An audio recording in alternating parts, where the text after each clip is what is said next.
सामान्य हिंदी की इस वीडियो में हम अनुस्वार के बारे में पढ़ेंगे। अनुस्वार क्या होता है इसके बारे में देखेंगे, इसका चिन्ह क्या होता है और इसको कहां कहां इसको लगाया जाता है। आइए देखते हैं।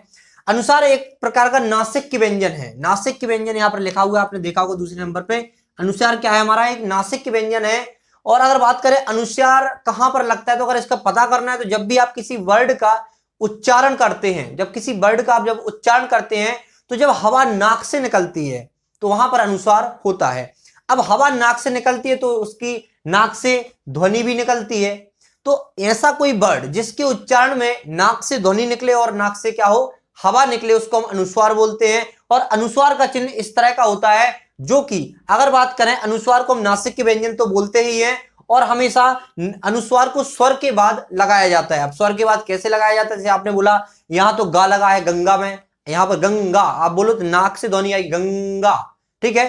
तो यहां नाक से ध्वनि आएगी और हवा भी आपकी नाक से निकलेगी, जैसे आ है तो हम आ पे अगर अनुस्वार लगा है यहां पर तो हम यहां पर लगा देते हैं अनुस्वार। देखो इस तरह से बिंदी रहती है, अनुस्वार का चिन्ह होता है यहां पर।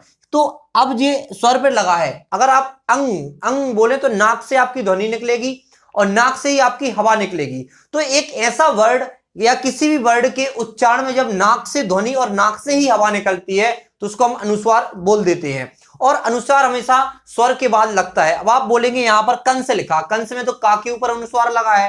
तो आइए देखते हैं, इसका अगर हमें समझना है तो हम वर्ण विच्छेद करके समझ सकते हैं। अब वर्ण विच्छेद कैसे करते हैं आइए देखते हैं। सबसे पहले लिखा है हमारा गंगा, तो इसमें अनुस्वार आपको पता है, अनुस्वार ये लगा है। अब गंगा का हम वर्ण विच्छेद करेंगे, तो आइए वर्ण विच्छेद करते हैं। देखो यहां पर बड़ा, यहां पर गंगा छोटा गा लगा है, तो देखिए यहां पर वर्ण विच्छेद करेंगे तो देखो यहां पर गा, गा से हम इसको हल लगाएंगे, हलंत लगाएंगे तो आधा गा हो गया, इसका उच्चारण नहीं होता क्योंकि व्यंजन में आ जाता, ठीक है।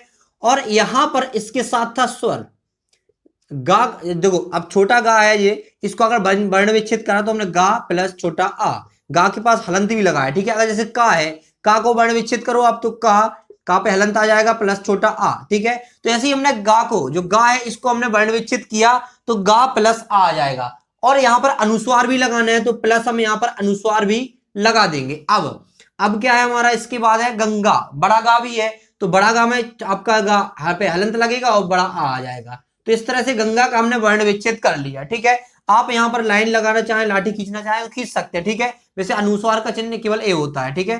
तो यहां पर आप देख रहे होंगे आ के बाद आपका अनुस्वार आया, मतलब एक स्वर के बाद आपका अनुस्वार आया। अनुस्वार क्या है, एक व्यंजन टाइप का बोला जाता है। अनुस्वार को व्यंजन के रूप में माना जाता है, उसको हम नासिक के व्यंजन भी बोलते हैं। तो यहां पर आ के बाद आया गंगा, गा आया आपका, आधा गा पे हलंत लगा, आधा गा बोलते हैं हम इसको। और आधा गा हमेशा व्यंजन में आता है, क्योंकि जब भी आप किसी वर्ण से स्वर को अलग कर लेते हैं, स्वर को विच्छेद कर लेते हैं, स्वर को पृथक कर लेते हैं, तो केवल वहां पर बचता है व्यंजन। जैसे यहां पर हमने का वर्ण विच्छेद किया था तो हमने का को अलग कर लिया था हलंत लगाकर और बचा था आपका आ। तो ये वाला आपका केवल ये प्योर व्यंजन है, आपका शुद्ध क्या है, व्यंजन है, और ये आपका स्वर है। जब आप किसी शब्द में से या किसी वर्ण में से स्वर को अलग कर लेते तो केवल व्यंजन आपका बचता है, क्योंकि आपको पता है व्यंजन स्वरों की सहायता से ही आपके बोले जाते हैं, ठीक है। तो उसमें स्वर का होना तो स्वाभाविक होता है। अगर बात करें कंस का, ये तो आपका गंगा का हो गया, आपने यहां पर देख लिया कि आपका जो अनुस्वार लगा वो आ के बाद आया, मतलब स्वर के बाद आया। तो अनुस्वार हमेशा क्या लगता है, स्वर के बाद ही लगता है। जैसे हम यहां पर कंस का करेंगे तो कंस का यहां पर वर्ण विच्छेद करेंगे तो देखिए यहां पर आपका यहां पर का है, का पर हलंत लगाएंगे और यहां से आ बाहर निकाल लेंगे, ठीक है। तो ठीक है, आपका का प्लस आ, का पे हलंत लगा, इतना याद रखना, का प्लस आ, और यहां पर आपका अनुस्वार आ जाएगा प्लस और सा आएगा, सा पर हलंत लगाएंगे क्योंकि यहां पर भी हम स्वर अलग कर रहे हैं, तो यहां पर हमने आ को भी अलग कर दिया, ठीक है। अगर बड़ा सा होता तो बड़ा आ आपका बाहर आता, जैसे यहां पर गंगा में बड़ा गा था तो गा और बड़ा आया, क्योंकि बड़ा गा था यहां पर, ठीक है। तो कंस का आपने वर्ण विच्छेद किया तो आप देख रहे होंगे यहां पर हमेशा स्वर के बाद आपका क्या आया, अनुस्वार आया। ये शब्द नहीं है, बहुत सारे शब्द है जिसमें अनुस्वार लगा होता है, बिंदी लगी होती है। तो वहां पर हम देख सकते हैं, वहां पर भी छोटी बड़ी या फिर जिस तरह के स्वर होते हैं उस तरह के आ जाएंगे आपका, छोटा ऊ बड़ा ऊ। लेकिन यहाँ पर हमने छोटा आ वाले उदाहरण ही लिए हैं सब। यहाँ तंग है, तंग का अगर वर्ण विच्छेद करें तो आपने यहाँ पर अनुस्वार के सीखने के साथ साथ आपने वर्ण विच्छेद भी इस वीडियो में सीख लिया है, ठीक है। तो तंग का अगर हम करेंगे इसका वर्ण विच्छेद तो आपका ता आएगा, ता के ऊपर हलंत आएगा, इसमें से आप आ बाहर निकाल लेंगे, ठीक है। और आपका ये अनुस्वार हो गया यहाँ पर, ठीक है। फिर आ गया आपका गा, गा पर हम हलंत लगाएंगे, इसमें से भी हम स्वर आ बाहर निकाल लेंगे। तो इस तरह से आप वर्ण विच्छेद कर सकते हैं, ठीक है।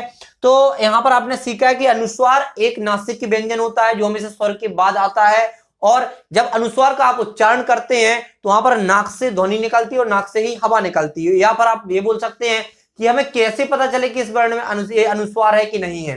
तो जब भी आप किसी वर्ण का उच्चारण करें तो नाक से ध्वनि निकले और नाक से ही आपकी हवा निकले, तो आप समझ सकते हैं वहां पर अनुस्वार है। तो आई होप आपको अनुस्वार समझ में आया होगा। अगर आपको वीडियो पसंद आती है वीडियो को लाइक करें और चैनल को सब्सक्राइब करना ना भूलें। मिलते हैं नई वीडियो में नए टॉपिक के साथ। Thanks for watching.